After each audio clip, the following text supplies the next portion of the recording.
Capítulo 14. La predilección de los guerreros. Don Juan me despertó al rayar el alba. Me dio un guaje lleno de agua y una bolsa de carne seca. Caminamos en silencio unos 3 kilómetros hasta el sitio donde yo había dejado el coche 2 días antes. Este viaje es nuestro último viaje juntos, dijo con voz tranquila cuando llegamos al auto. Sentí una brusca sacudida en el estómago. Supe a qué se refería. Se reclinó contra el parachoques trasero mientras yo abría la portezuela del lado derecho, y me miró con un sentimiento que nunca antes había traslucido en sus ojos. Subimos en el coche, pero antes de que yo encendiera el motor, don Juan hizo algunas oscuras observaciones que también entendía a la perfección. Dijo que teníamos unos cuantos minutos para estar sentados en el coche y tocar algunos sentimientos muy personales y punzantes. Permanecí sentado en calma, pero mi espíritu se hallaba inquieto. Quise decirle algo a don Juan, algo que me apaciguara. Busqué en vano las palabras adecuadas, la fórmula que habría expresado aquello que yo sabía sin que me lo dijeran. Don Juan habló de un niño que yo conocí una vez, y de cómo mis sentimientos hacia él no cambiarían con los años ni con la distancia. Declaró su certeza de que cada vez que yo pensaba en ese niño mi espíritu saltaba de alegría y, sin rastro de egoísmo ni mezquindad, le deseaba lo mejor. Me recordó una historia que otrora le narré acerca del niño, una historia que le gustaba y en la que había encontrado un significado profundo. Durante una de nuestras caminatas por las montañas cercanas a Los Ángeles, el niño se cansó de caminar y yo lo llevé montado en mis hombros. Una oleada de felicidad intensa nos envolvió entonces, y el niño gritó su agradecimiento al sol y a las montañas. Esa era su manera de decirte adiós, dijo don Juan. Sentí en la garganta el aguijón de la angustia. Hay muchas maneras de decir adiós, continuó.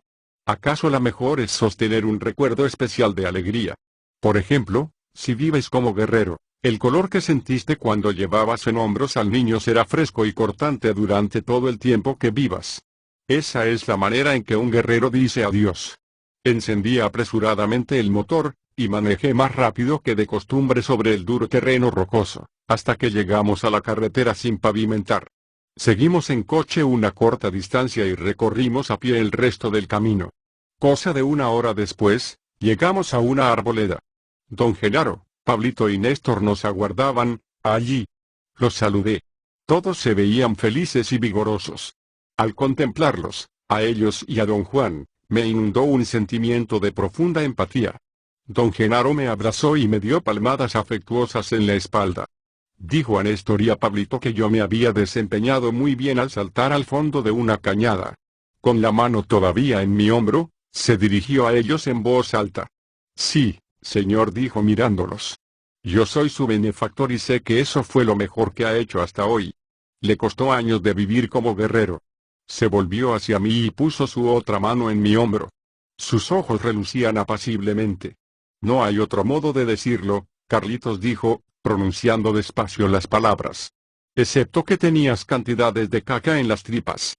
Con lo cual, él y don Juan aullaron de risa hasta que parecían a punto de desmayarse. Pablito y Néstor soltaron risitas nerviosas, sin saber exactamente qué hacer. Cuando don Juan y don Genaro se hubieron calmado, Pablito me dijo que estaba inseguro de su capacidad para entrar solo en lo desconocido. En realidad no tengo ni la menor idea de cómo hacerlo, dijo. Genaro dice que uno no necesita nada más que impecabilidad. ¿Qué piensas tú?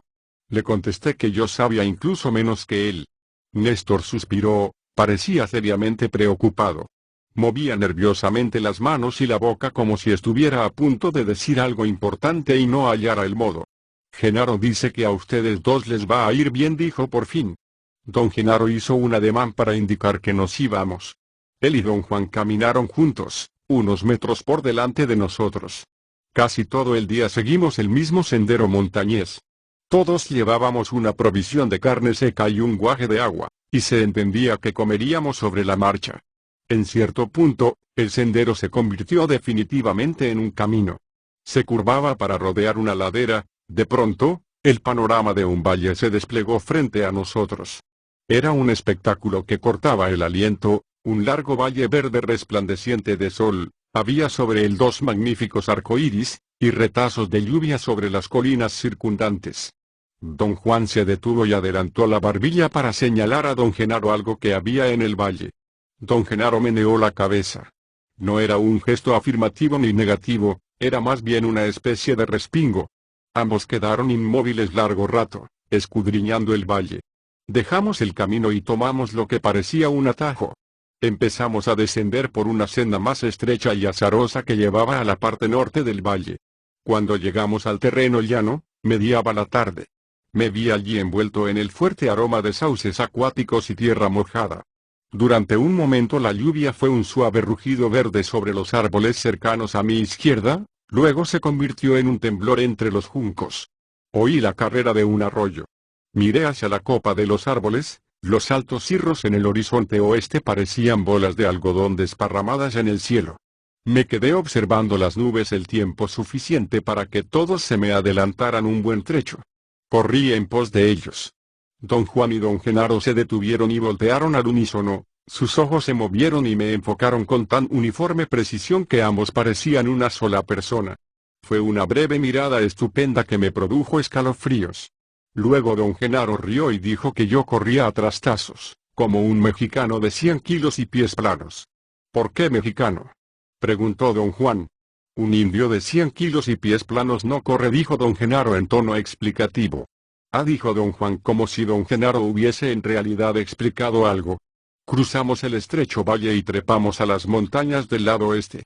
Al pardear la tarde nos detuvimos por fin en una meseta plana y yerma que miraba a un valle alto hacia el sur. La vegetación había cambiado drásticamente. En todo el derredor había montañas redondas y erosionadas. La tierra del valle y las laderas estaba parcelada y cultivada, pero aún así toda la escena me sugería esterilidad. El sol ya declinaba sobre el horizonte del suroeste. Don Juan y don Genaro nos llamaron al borde norte de la meseta. Desde este punto, el panorama era sublime. Había interminables valles y montañas hacia el norte, y una cordillera de altas sierras hacia el oeste.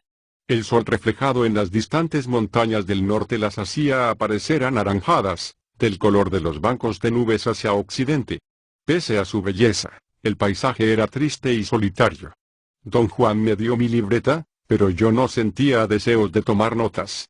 Nos sentamos en semicírculo, con don Juan y don Genaro en los extremos. Escribiendo empezaste en la senda del conocimiento, y en la misma forma terminarás, dijo don Juan. Todos me instaron a escribir, como si ello fuera esencial. Estás en el mero borde, Carlitos, dijo de pronto don Genaro. Tanto tú como Pablito. Su voz era suave. Sin su tono de chanza, sonaba bondadosa y preocupada. Otros guerreros que viajaban a lo desconocido se han parado en este mismo sitio, dijo.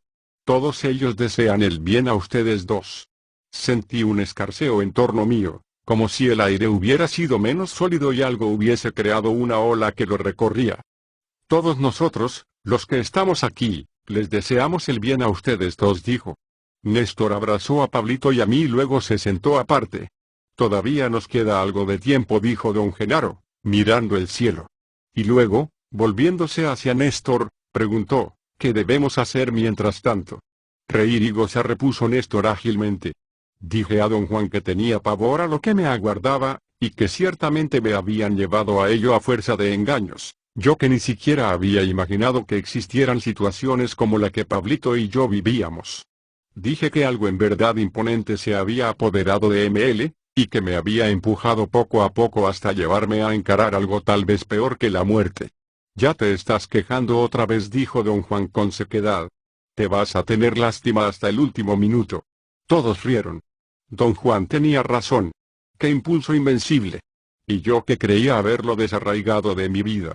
Pedí a todos que perdonaran mi idiotez. No te disculpes, me dijo don Juan. Las disculpas son una idiotez. Lo que realmente importa es el ser un guerrero impecable en este inigualable sitio de poder. Este lugar ha hospedado a los mejores guerreros. Sea así como ellos de excelente. Luego se dirigió tanto a Pablito como a mí. Ya ustedes saben que esta es la última tarea en la que estaremos juntos, dijo. Ustedes dos van a entrar en el Nahual y el Tonal por la sola fuerza de su poder personal. Genaro y yo estamos aquí solo para decirles adiós. El poder ha determinado que Néstor deberá ser el testigo. Así sea. Esta será también la última encrucijada en que Genaro y yo los asistiremos. Una vez que hayan entrado de por sí solos en lo desconocido, no pueden depender de nosotros para que los traigamos de vuelta, de manera que se impone una decisión, deben decidir si regresar o no. Nosotros confiamos en que ustedes dos tienen fuerza para regresar si eligen hacerlo. La otra noche ustedes fueron perfectamente capaces, unidos o por separado, de quitarse de encima al aliado, que de otro modo los habría aplastado hasta matarlos. Esa fue una prueba de sus fuerzas. Debo añadir también que pocos guerreros sobreviven el encuentro con lo desconocido que ustedes están a punto de tener, no tanto porque sea difícil, sino porque el nahual es atrayente más allá de cuanto pueda decirse, y los guerreros que se adentran en él encuentran que el regreso al tonal, o al mundo del orden y el ruido y el dolor, es un asunto de lo más disgustante. La decisión de quedarse o de volverla realiza algo en nosotros que no es nuestra razón ni nuestro deseo, sino nuestra voluntad, de manera que no hay forma de saber el resultado por anticipado. Si eligen no volver, desaparecerán como si la tierra los hubiera tragado. Pero si eligen regresar a esta tierra, deben esperar como verdaderos guerreros hasta que sus tareas particulares estén cumplidas. Una vez que se cumplan, ya sea en el triunfo o en la derrota, tendrán dominio sobre la totalidad de ustedes mismos. Don Juan hizo una pausa. Don Genaro me miró y guiñó un ojo. Carlitos quiere saber qué significa el tener dominio sobre la totalidad de uno mismo, dijo, y todos rieron. Tenía razón. Bajo otras circunstancias, yo habría hecho la pregunta, sin embargo, la situación era demasiado solemne para ello. Significa que el guerrero ha encontrado finalmente el poder, dijo don Juan. Nadie puede decir qué hará con él cada guerrero, tal vez ustedes dos vaguen en paz y sin nombre, en esta tierra, o quizá resulten ser dos hombres odiosos, o notables, o bondadosos. Todo eso depende de la impecabilidad y la libertad de sus espíritus. Lo importante es, sin embargo, su tarea. Eso es el regalo que un maestro y un benefactor hacen a sus aprendices. Yo ruego porque ustedes dos logren llevar sus tareas a la culminación. La espera para cumplir esa tarea es una espera muy especial, dijo de pronto don Genaro. Les voy a contar a ustedes la historia de unos guerreros que en otros tiempos vivían en las montañas, por ahí en esos rumbos. Señaló con despreocupación hacia el oriente, pero luego, tras un titubeo momentáneo, pareció cambiar de idea y, levantándose, indicó las distantes montañas del norte. No. Vivían ahí, en esa dirección, dijo, mirándome y sonriendo con aire erudito. Exactamente 135 kilómetros de aquí. Tal vez don Genaro me remedaba. Contraía la boca y la frente, apretaba las manos contra el pecho sosteniendo algún objeto imaginario que bien podía ser una libreta. Su postura era totalmente ridícula. Yo había conocido otrora a un erudito alemán, un sinólogo, que tenía ese aspecto preciso. La idea de que yo hubiera podido estar imitando todo el tiempo los gestos de un sinólogo alemán me resultó sumamente graciosa. Reí a solas. Parecía ser un chiste nada más para mí. Don Genaro volvió a sentarse y prosiguió su relato. Cada vez que se encontraba que uno de esos guerreros había hecho algo que iba en contra de las reglas, su destino era puesto en las manos de todos los demás. El culpable tenía primero que explicar las razones que lo llevaron a hacer lo que hizo. Sus camaradas tenían que escucharlo, y después, hacían una de dos, o se desbandaban y cada quien se iba por su lado porque las razones eran buenas, o se alineaban, con sus armas, en el mero filo de una montaña muy parecida a esta montaña donde estamos sentados, listos para ejecutar la sentencia de muerte porque encontraban que sus razones eran malas. En ese caso, el guerrero sentenciado tenía que despedirse de sus viejos camaradas, y empezaba su ejecución. Don Genaro me miró, y miró a Pablito, como esperando una señal nuestra. Luego se volvió hacia Néstor. Tal vez el testigo aquí pueda decirnos qué tiene que ver la historia con estos dos, le dijo. Néstor sonrió con timidez y pareció hundirse en la meditación durante un momento. El testigo aquí no tiene ni la menor idea, dijo y soltó una risita nerviosa. Don Genaro pidió a todos ponerse de pie y acompañarlo a mirar por el borde occidental de la meseta. Había una pendiente suave hasta el fondo de la formación terrosa. Luego, una tira estrecha de tierra llana terminaba en una hondonada que parecía ser un canal natural para el desagüe de la lluvia. Allí justo donde está esa zanja, había una hilera de árboles en la montaña de la historia, dijo. Y luego más allá de ahí había una arboleda muy tupida. Después de decir adiós a sus camaradas, el guerrero sentenciado debía echar a andar cuesta abajo, hacia los árboles. Sus camaradas entonces preparaban sus armas y apuntaban. Si nadie disparaba, o si el guerrero sobrevivía a sus heridas y llegaba a los árboles, quedaba libre. Volvimos al sitio donde habíamos estado. ¿Y qué pasa ahora, testigo?, preguntó a Néstor. ¿Ya puedes decirnos? Néstor era el epítome del nerviosismo. Se quitó el sombrero y se rascó la cabeza. Luego ocultó el rostro entre las manos. ¿Qué puede decir el pobre testigo si no sabe nada? Repuso finalmente en tono de reto, y rió con todos los demás. Dicen que hubo hombres que salieron sin ningún daño, prosiguió don Genaro. Digamos que su poder personal afectó a sus camaradas. Una ola de algo les pasó por encima mientras le apuntaban y nadie se atrevió a disparar. O tal vez el temple del guerrero los impresionaba tanto que no podían hacerle daño. Don Genaro me miró y luego miró a Pablito.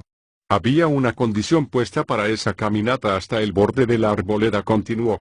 El guerrero tenía que andar con calma, indiferente.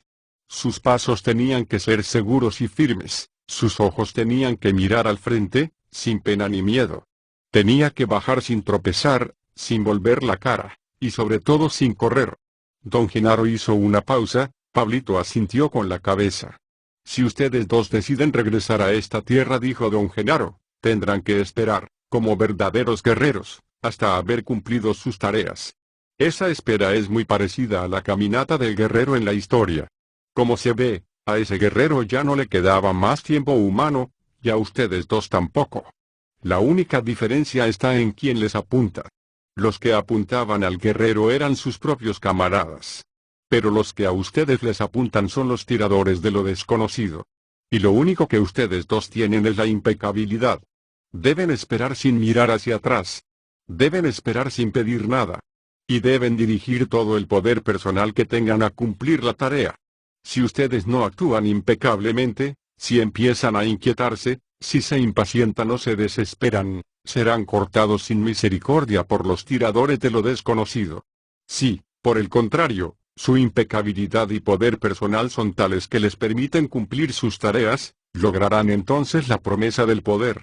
¿Y cuál es esa promesa?, podrían preguntar. Es una promesa que el poder hace a los hombres como seres luminosos. Cada guerrero tiene un destino diferente, así que no hay modo de decir cuál será esa promesa para cualquiera de ustedes. El sol estaba a punto de ocultarse. El anaranjado claro de las distantes montañas del norte se había oscurecido. El paisaje me dio el sentimiento de un mundo solitario barrido por el viento. Ustedes ya han aprendido que el temple de un guerrero está en el ser humilde y eficiente, dijo don Genaro, y su voz me hizo saltar. Ya han aprendido a actuar sin esperar ni pedir nada a cambio. Ahora les digo que, para soportar lo que les aguarda más allá de este día, necesitarán ustedes contenerse hasta lo último. Experimenté un choque en el estómago. Pablito empezó a temblar levemente. Un guerrero debe estar siempre listo. El destino de todos nosotros los que estamos aquí ha sido saber que somos prisioneros del poder.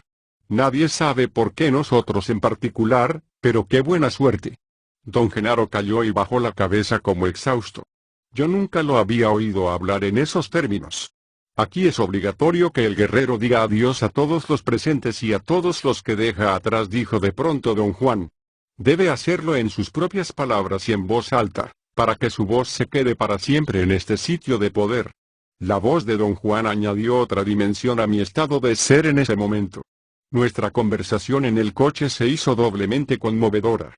Cuánta razón tenía al decir que la serenidad del paisaje en torno había sido solo un espejismo, y que la explicación de los brujos descargaba un golpe que nadie podría parar. Yo había oído la explicación de los brujos y había experimentado sus premisas, y allí estaba, desarmado y desvalido como nunca lo había estado antes en mi vida. Nada de cuanto había hecho, de cuanto había imaginado, podía compararse con la angustia y la soledad de aquel momento. La explicación de los brujos me había despojado incluso de mi razón. Don Juan también estaba en lo cierto al decir que un guerrero no podía evitar el dolor y el sufrimiento, sino únicamente la entrega a ellos. En ese momento mi tristeza era incontenible. No soportaba decir adiós a quienes habían compartido las vueltas de mi destino. Dije a don Juan y a don Genaro que había hecho un pacto de morir con cierta persona, y que mi espíritu no se resignaba a dejarla sola. Todos estamos solos, Carlitos, dijo don Genaro suavemente, esa es nuestra condición. Sentí en la garganta la angustia de mi pasión por la vida y por los seres que eran queridos para mí, yo rehusaba decirles adiós. Todos estamos solos, dijo don Juan. Pero morir solo es morir desolado. Su voz sonaba seca y apagada, como una tos. Pablito lloraba en silencio. Luego se puso de pie y habló. No fue una arenga ni un testimonio. En voz clara agradeció la bondad de don Genaro y don Juan. Se volvió hacia Néstor y le agradeció el haberle dado la oportunidad de cuidarlo. Secó sus ojos con la manga de su camisa. Qué cosa más linda el haber estado en este hermoso mundo. En este maravilloso tiempo. Exclamó con un suspiro. Su ánimo era contagioso. Si no regreso, te suplico como último favor que ayudes a quienes han compartido mi destino, dijo a don Genaro. Luego miró hacia el oeste, en dirección de su casa. Su delgado cuerpo se convulsionó de llanto. Con los brazos extendidos corrió hacia el borde de la meseta, como para abrazar a alguien. Sus labios se movían, parecía hablar en voz baja. Aparté la vista. No quería oír lo que Pablito decía.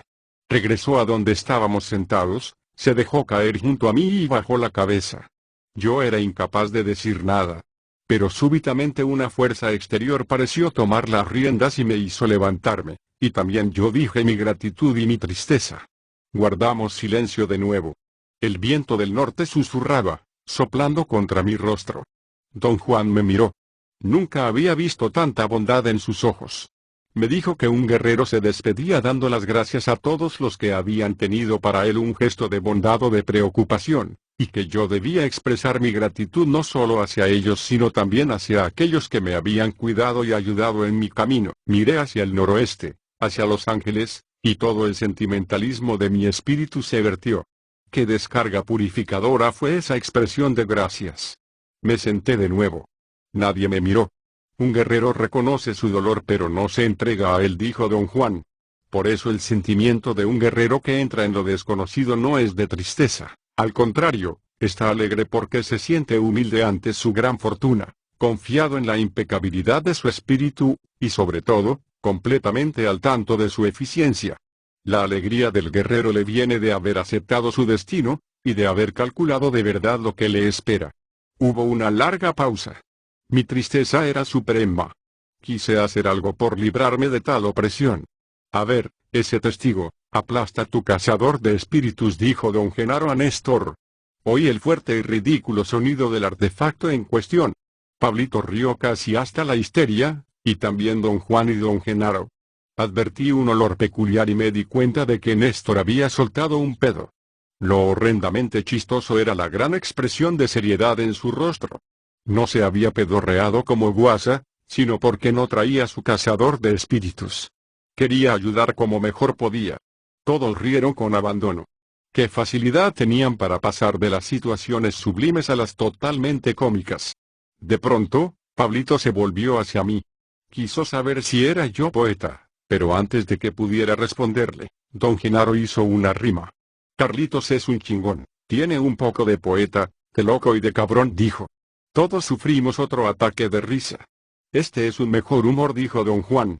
Y ahora, antes de que Genaro y yo les digamos adiós, pueden decir lo que les venga en gana. Puede que esta sea la última vez que pronuncien una palabra.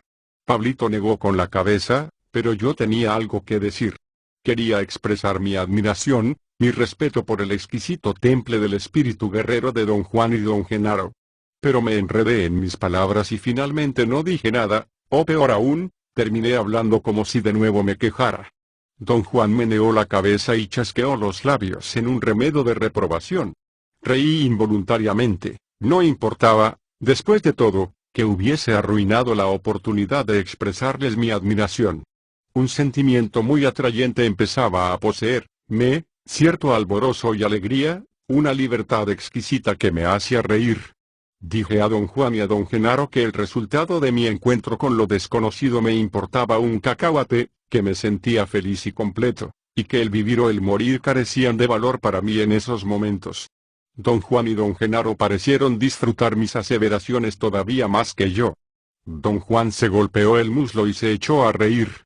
Don Genaro arrojó su sombrero por tierra y gritó como si montara un caballo salvaje. Hemos gozado y nos hemos reído mientras esperábamos, así como lo recomendó el testigo, dijo don Genaro de pronto. Pero es la condición natural del orden el que siempre tenga que llegar a su fin. Miró el cielo. Ya es casi la hora de que nos desbandemos como los guerreros de la historia, dijo. Pero antes de que nos vayamos cada uno por su lado, debo decirles una última cosa a ustedes dos. Voy a revelarles un secreto de guerrero. Quizás podrían llamarlo la predilección de un guerrero.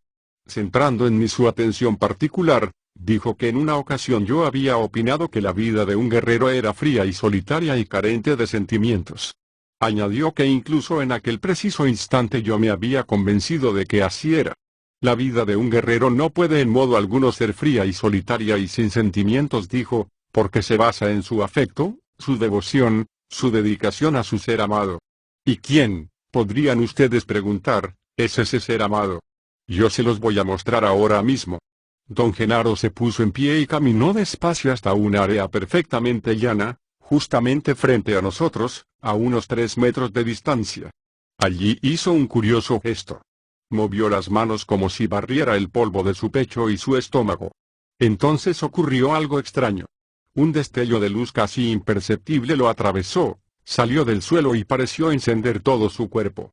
Don Genaro ejecutó una especie de pirueta hacia atrás, un clavado de espaldas, dicho con mayor propiedad, y aterrizó sobre el pecho y los brazos. La precisión y habilidad de su movimiento lo hicieron parecer un ser sin peso, una criatura vermiforme que diera la vuelta sobre sí misma. Ya en el suelo, realizó una serie de movimientos inconcebibles. Se deslizaba a unos cuantos centímetros de la tierra, o rodaba sobre ella como si yaciera sobre balines, o nadaba describiendo círculos y vueltas con la rapidez y la agilidad de una anguila en el océano. Empecé a visquear, y en cierto momento, sin transición alguna, me hallé observando una bola de luminosidad que se deslizaba de un lado a otro sobre lo que parecía ser una pista de hielo con 1000 luces brillando sobre ella. El espectáculo era sublime. Luego la bola de fuego se detuvo y permaneció inmóvil. Una voz me sacudió disipando mi atención. Era don Juan que hablaba. No entendí al principio lo que decía. Miré de nuevo la bola de fuego, todo lo que pude discernir fue a don Genaro tirado en el suelo, con los brazos y las piernas extendidos. La voz de don Juan era muy clara. Pareció desatar algo en mi interior, y me puse a escribir. El amor de Genaro es el mundo, decía. Ahora mismo estaba abrazando esta enorme tierra, pero siendo tan pequeño, no puede sino nadar en ella. Pero la tierra sabe que Genaro la ama y por eso lo cuida. Por eso la vida de Genaro está llena hasta el borde y su estado, donde quiera que él se encuentre, siempre será la abundancia. Genaro recorre las sendas de su ser amado, y en cualquier sitio que esté, está completo. Don Juan se acuclilló frente a nosotros. Acarició el suelo con gentileza. Esta es la predilección de dos guerreros, el hijo. Esta tierra, este mundo. Para un guerrero no puede haber un amor más grande. Don Genaro se levantó y vino a acuclillarse junto a don Juan. Por un momento ambos nos escrutaron con fijeza, luego tomaron asiento al unísono, cruzando las piernas. Solamente si uno ama esta tierra con pasión inflexible puede uno librarse de la tristeza, dijo don Juan. Un guerrero siempre está alegre porque su amor es inalterable y su ser amado, la tierra, lo abraza y le regala cosas inconcebibles. La tristeza pertenece solo a esos que odian al mismo ser que les da asilo. Don Juan volvió a acariciar el suelo con ternura. Este ser hermoso, que está vivo hasta sus últimos resquicios y comprende cada sentimiento, me dio cariño, me curó de mis dolores, y finalmente, cuando entendí todo mi cariño por él, me enseñó lo que es la libertad. Hizo una pausa. El silencio en torno era atemorizante. El viento silbaba suavemente, y luego oí el ladrido lejano de un perro solitario. Escuchen ese ladrido, prosiguió don Juan. Ese es el modo en que mi amada tierra me ayuda a darles esta última lección. Ese ladrido es la cosa más triste que uno puede oír. Guardamos silencio un rato. El ladrar de aquel perro solitario era tan triste, y la quietud en torno tan intensa, que experimenté una angustia adormecedora. Pensaba en mi propia vida, mi tristeza, el no saber dónde ir, qué hacer. El ladrido de ese perro es la voz nocturna de un hombre, dijo don Juan. Viene de una casa en ese valle hacia el sur. Un hombre grita a través de su perro, pues ambos son esclavos compañeros de por vida, su tristeza, su aburrimiento. Está rogando a su muerte que venga y lo libre de las torpes y sombrías cadenas de su vida. Las palabras de don Juan habían entroncado en forma inquietante con mi línea de pensamiento. Sentí que me hablaba directamente. Ese ladrido, y la soledad que crea, hablan de los sentimientos de los hombres, prosiguió. Hombres para los que toda una vida fue como una tarde de domingo, una tarde que no fue del todo mala, pero sí calurosa, y aburrida, y pesada. Sudaron y se fastidiaron más de la medida. No sabían a dónde ir ni qué hacer. Esa tarde les dejó solamente el recuerdo del tedio y de pequeñas molestias, y de pronto se acabó, de pronto ya era noche. Volvió a narrar una historia que yo le conté alguna vez acerca de un hombre de 72 años, quejoso de que su vida había sido tan breve que su niñez parecía haber ocurrido apenas el día anterior. Ese hombre me había dicho, recuerdo los pijamas que solía ponerme a los 10 años. Parece que solo ha pasado un día. ¿A dónde se fue el tiempo? El contraveneno de eso está aquí, dijo don Juan, acariciando la tierra. La explicación de los brujos no puede en modo alguno liberar el espíritu. Ahí están ustedes dos. Han llegado a la explicación de los brujos, pero no tiene ninguna importancia el que la sepan. Están más solos que nunca, porque sin un cariño constante por el ser que les da asilo, la soledad es desolación. Solamente amando a este ser espléndido se puede dar libertad al espíritu del guerrero, y la libertad es alegría, eficiencia, y abandono frente a cualquier embate del destino. Esa es la última lección. Siempre se deja para el último momento, para el momento de desolación suprema en el que un hombre se enfrenta a su muerte y a su soledad. Solo entonces tiene sentido. Don Juan y don Genaro se pusieron de pie, estiraron los brazos y arquearon la espalda, como si el estar sentados hubiera entiesado sus cuerpos. Mi corazón empezó a golpetear con rapidez. Los dos hicieron que Pablito y yo nos levantáramos. El crepúsculo es la raja entre los mundos, dijo don Juan. Es la puerta a lo desconocido. Indicó con un amplio ademán la meseta donde nos hallábamos. Esta es la planicie frente a esa puerta. Señaló entonces el filo norte de la meseta. Allí está la puerta. Más allá hay un abismo, y más allá de ese abismo está lo desconocido. Después don Juan y don Genaro se volvieron hacia Pablito y le dijeron adiós. Los ojos de Pablito estaban dilatados y fijos, por sus mejillas rodaban abundantes lágrimas. Oí la voz de don Genaro diciéndome adiós, pero no oí la de don Juan.